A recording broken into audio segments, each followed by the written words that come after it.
Welcome to our tutorial on sending push broadcasts from your WordPress site. First, navigate to the PushEngage plugin on your WordPress dashboard. Here, you can create a new notification or choose from pre-designed templates for various categories. Select a template that suits your message or start from scratch. Customize the notification title and message to engage your audience effectively. You can also add a relevant image and URL to direct users to your content. Preview your notification on different devices to ensure it looks great everywhere. Adjust settings like notification duration and add UTM parameters for tracking purposes. Next, choose your audience.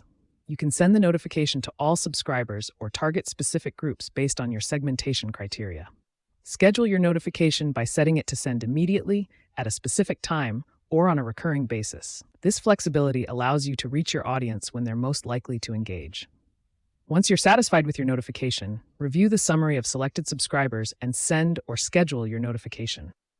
After sending, track the performance of your notifications in the PushEngage dashboard. Monitor metrics like subscriber growth, notifications sent, and click rates to measure the success of your campaigns. That's it. You've successfully sent a push broadcast from your WordPress dashboard using PushEngage, helping you stay connected with your audience and drive traffic to your content. Thank you for following along.